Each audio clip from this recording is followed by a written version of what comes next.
we mentioned for you, we are talking about an important veterans-related cause right now. I know we're in the holiday spirit. We talked about all the parades, right, the last couple of minutes that you could see around. You know, another big portion of the holiday season is the giving spirit, right, and wanting to see what kind of groups are out there that you might want to support. I know we had Giving Tuesday a couple weeks ago. There's still plenty of time to give, and we know that there are a lot of deserving groups around there. So with that, we actually want to introduce the group Charlie Mike.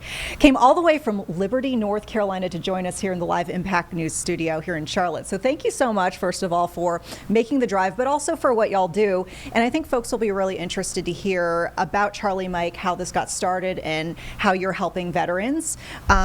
Just to kind of introduce here, we have Justin Gladwell, who's the founder and a veteran. So Dustin here is in the top left box. We've got Sarah Gracia, who is also with Charlie Mike, Battle Buddies program lead. So we'll talk about what Battle Buddies is just a bit. But folks, I guess just talk about Charlie Mike. How did this get started, and what do you specifically focus on?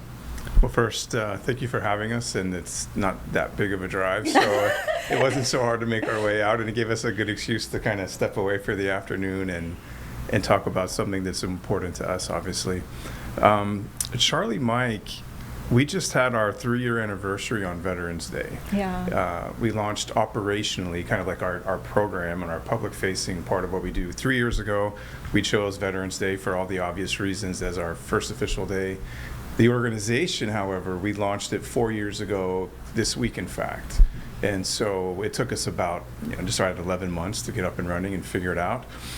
And even more than that, Charlie Mike is something that I have been working on for maybe 10 years prior, 2 or 3 different iterations of the business plan or the idea, getting it up and running, getting the funding, because helping veterans and finding additional or different or better ways than just going to the VA or other, let's just say traditional or obvious ways of helping veterans. I wanted to do something a little bit more. It's evolved from a few different ideas to what it is today, where we have 3 main programs. Our first program is our Canine Battle Buddy program, where we rescue dogs from shelters or other foster or rescue groups. We rehabilitate them, train them at the same foundational level of what a therapy dog would get, and then we adopt them out to veterans, and then now also we do first responders. Our second program is our equine program, where we teach natural horsemanship as a therapeutic approach to healing and a purpose by working with horses. And then our third program that we got up and running finally last year, just when Hurricane Helene hit the mountains, which I know everybody around here is quite familiar with, we have a service component because we all come from the service. We all come from a service-oriented background and mindset. And there are very few things in the civilian world and regular life where we can put our military skills to use. And doing service for the community is good for our own soul and our own healing and helping everybody continue to find that purpose. So disaster relief and other community service or humanitarian type things is the other thing that we do. So what ties all 3 of those programs together is the combination of finding purpose for veterans so that we have a reason to continue on in a new mission in life, and then also to find some sense of meaning and peace and healing where post-military or especially post-combat life is sometimes hard to figure out how to adjust and where to put everything. So yeah, I mean, you talked about the fact that you'd been thinking of this for years and years before it actually came to fruition, and you are yourself a veteran. Can you speak on, I guess, why you started kind of going down this path of this is a need that needs to be filled, this is something that's not being addressed? I guess speak from your firsthand experience, if you don't mind. Sure. There's guys out there and gals that deployed more times than I did, and I know what it's been like to try to deal with it. And, like I said, post-combat, just the whole experience of being in a war zone, being in that experience. I was a combat armed soldier. I was in 12 years in the Army. I was in Afghanistan. And knowing that a lot of the services and things that are available, even, it's easy to kind of throw shade at the VA, even though the VA and everybody there probably tries, and they try really hard. It's not enough. It's not always the right solution. It's not always the most adequate solution. Some of the thinking and the mentality are dated or just aren't appropriate. And I fell into that same thing that so many veterans do, where you go to the VA, it's hard to get in, that's probably overworked and understaffed, and they throw a bottle of pills at you and say, take this and be on your way.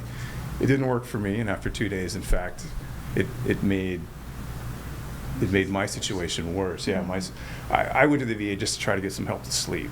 My first couple of years after, a few years after I got back, and they gave me an off-label medication that it didn't help me sleep, but in fact it actually made it worse. And I literally felt that saying, you know, when you say I feel like I'm going to crawl out of my skin, that's literally what it felt like. I sat at work. I was still working for the military at the time, and I just couldn't stand it. And I was like, this isn't going to work for me. And so after 2 days, I stopped taking them and then never went back. And I know so many veterans, and then there's so many veterans that are struggling. And the suicide rate amongst veterans is still much higher than people realize. For years and years, everybody's been thinking it's around 22 a day.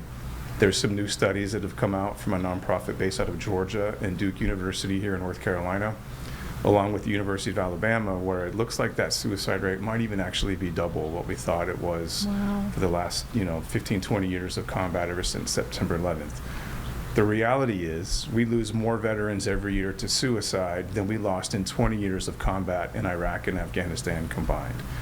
So it's obviously a problem. So I felt like we as veterans need to step up, take charge, and help ourselves help each other. I'm curious, too, to talk more about that Battle Buddies program. And I know, Surma, you're the Battle Buddies program lead here. And not a secret for folks who watch here on WCNC Plus, but I'm a big rescue dog person, volunteer at the local shelter and foster dogs and have adopted dogs. And so this is something that kind of like tugged at my heart when I hear that not only are you helping veterans, but you're also helping these dogs as well get into homes too. So tell us about this program of Battle Buddies. Battle Buddies, by the way, are the dogs, right? Okay. Yeah. How does that work? I want to also add to everything that Dustin had just said is Charlie Mike means continue mission in military speak. It's not the name of somebody. Yeah. Yeah, good point. So it's so the same way like Alpha, Bravo, Delta, Charlie Mike is what they say when they're continue mission, keep going. So that's part of the reason why we called it that way, is continue the mission of life after you were in service, right? And I think it answers a lot to everything that Dustin was saying, is just after they finish their military life, now what? How do they fit in the rest of the world? That's part of what we're trying to help achieve. And the Battle Buddies, it just, I learned this later on, that the Battle Buddies is usually what they call the person that is with you in battle, or that person that you kind of like come close to. So I've been doing fostering and dealing with the huge situation with Rescue World and shelters, and you know the numbers, they're awful. So for many years I've been in that world.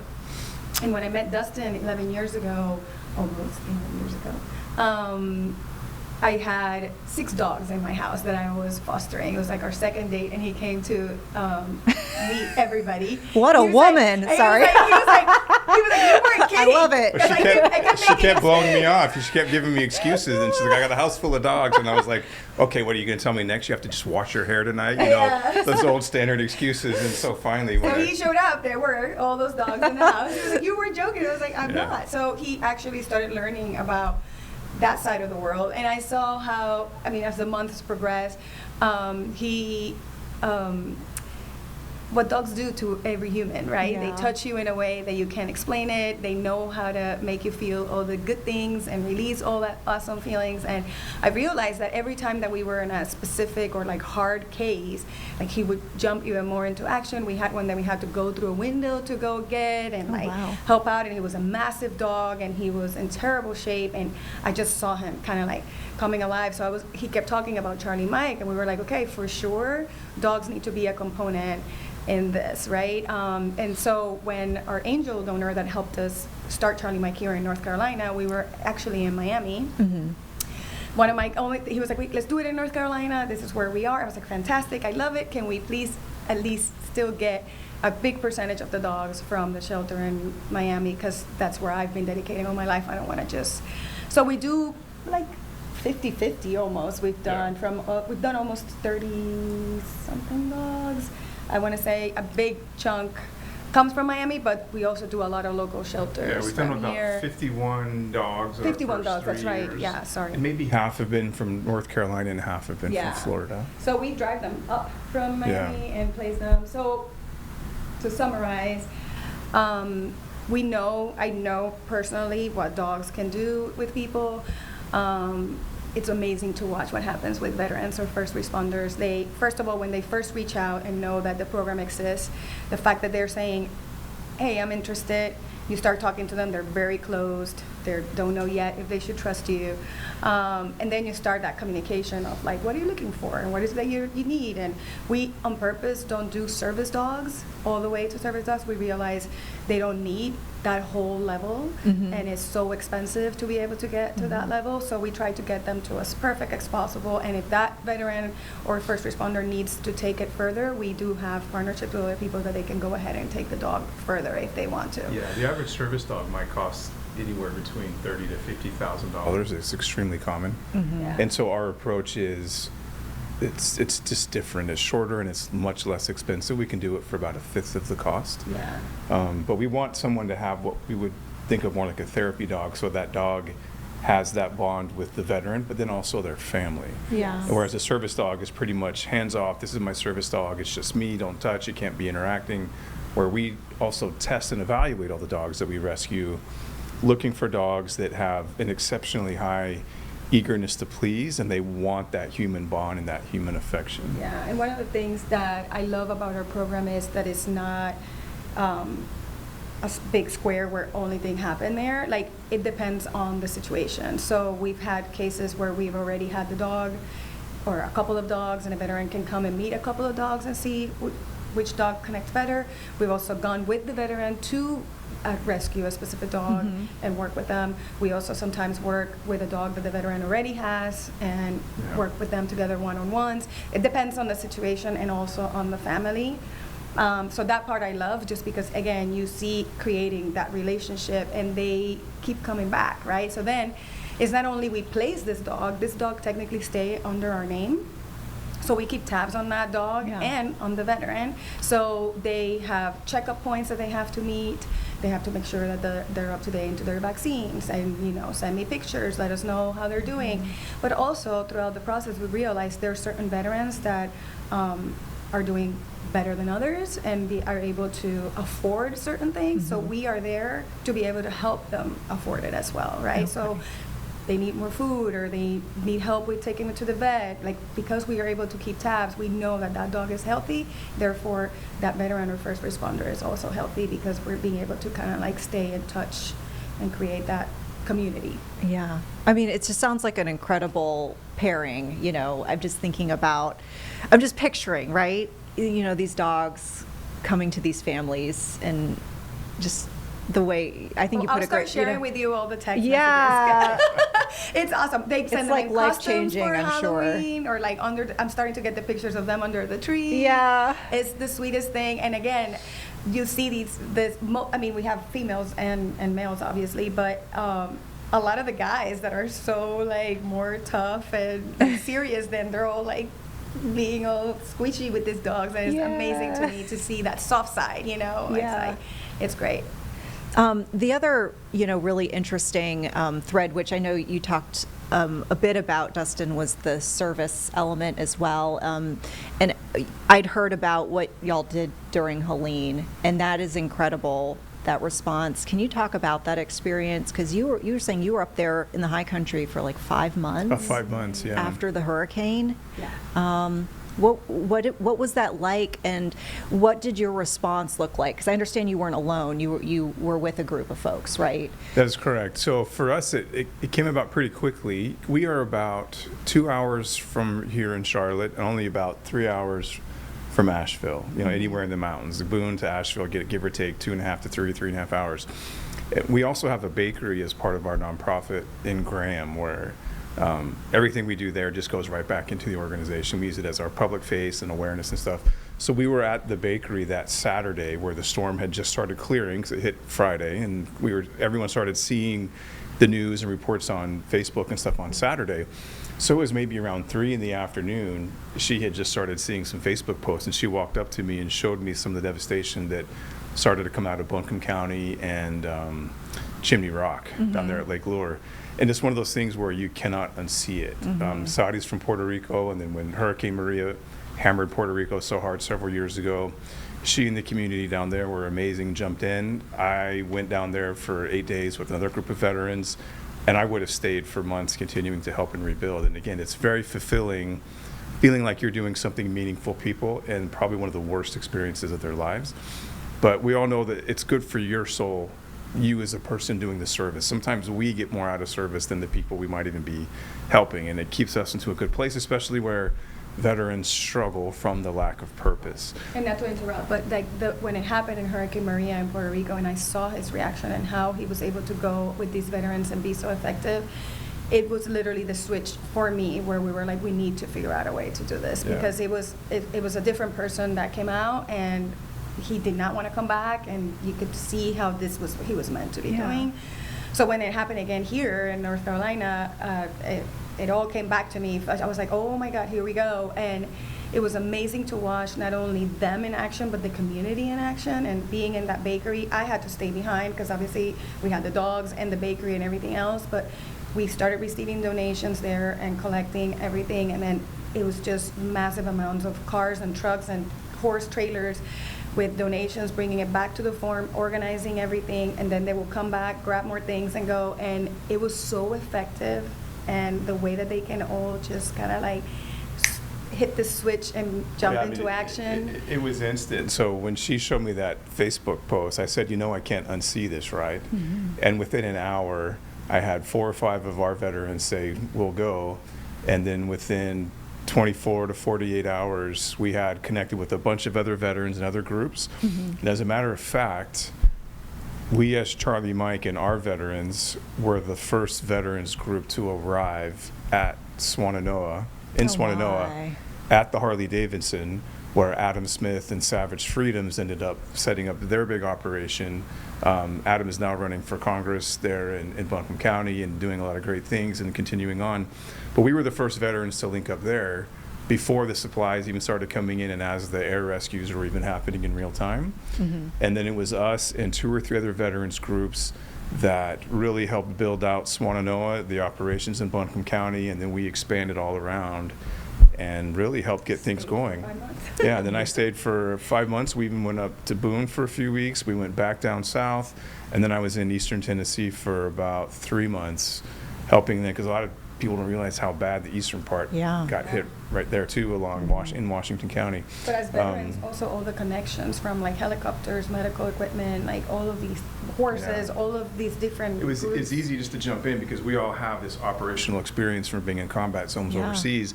We could be complete strangers, but it's like, what did you do and what did you do and here's what I did, and we all know the same language. And so those of us that come together and those other guys that come together, we all get together and it's like, we know what to do.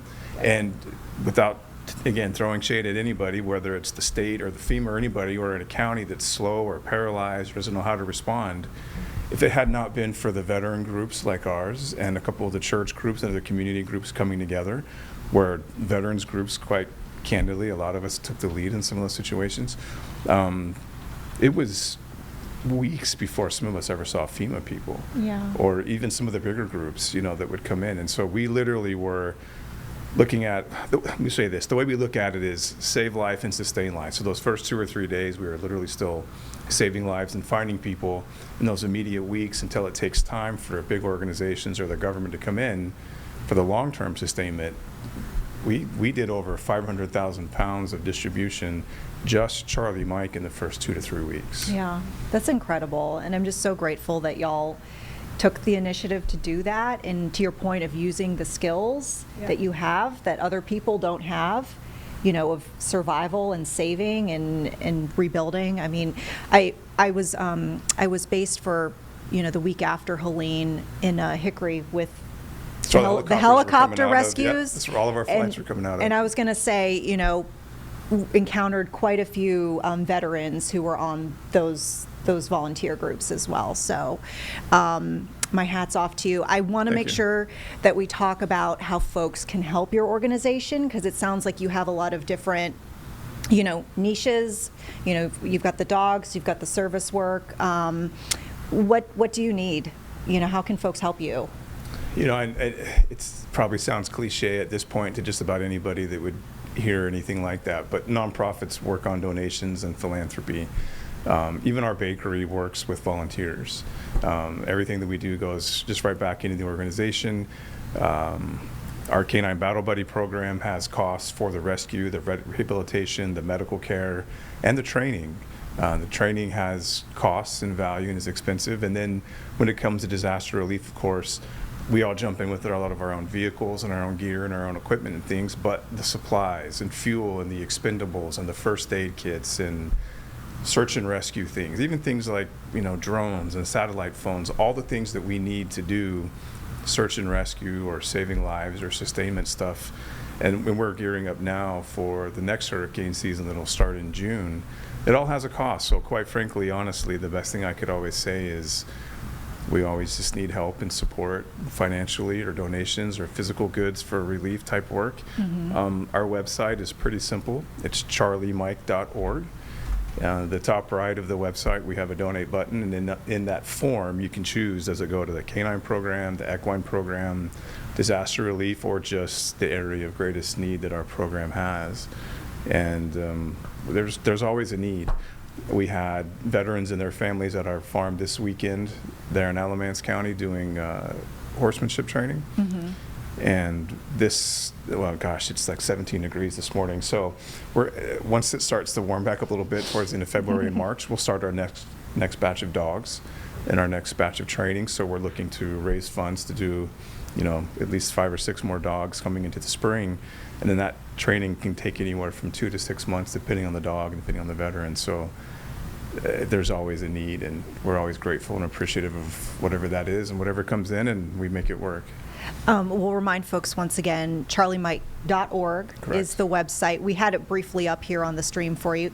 It's back again. Thank you, Producer James, for that.